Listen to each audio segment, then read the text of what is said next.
AR-15 on the highway patrol.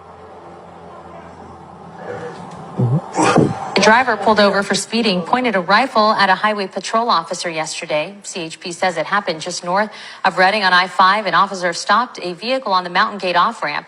The driver, they say, got out of the car, pointed the AR-style assault rifle toward the officer. Officials say the suspect re-entered his vehicle and then they started pursuit. Vehicle continued southbound, driving at varying speeds before exiting the freeway at Oasis, continuing for about 2 miles west before stopping near Vigil Court. The suspect taken into custody, booked into Shasta County Jail. What the? Now, excuse me, before I start this video, ladies and gentlemen, I would like to thank Handsome10023 on TikTok for this video. So you see a white man with an AR-15 pointed at a highway patrol officer. You know, endangering an officer's life. Literally pointed that AR-15 at them. And they allow him to drive away. And then later on, he's been charged and taken into custody.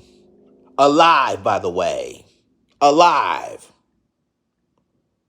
When you have stories when it comes to Ryan Hinton out of Cincinnati, who ran away from the police officer, the officer shot him in the back.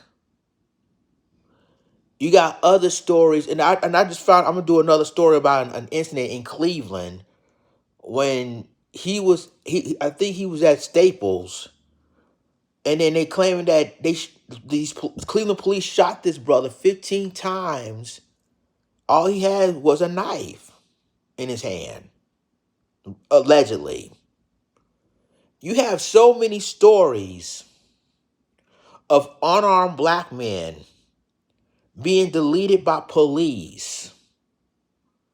And yet you have this white man with an AR-15 threaten these officers, by the way, and and these officers ran away. I mean, literally run away.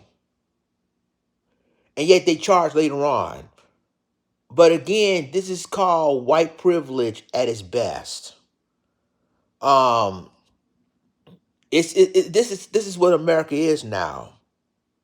You know as well as I do, if he was black, they would call the entire SWAT team on him and put bullet holes throughout all of his body.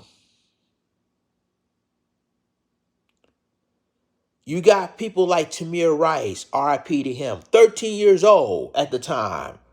He only had a BB gun, not even pointed at officers. They got him down like a dog.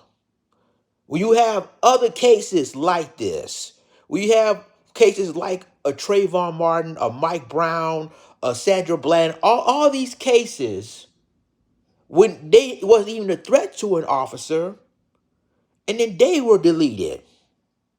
But yet you see this white man right here with an AR-15 threatened to kill threatened to delete these highway patrol officers.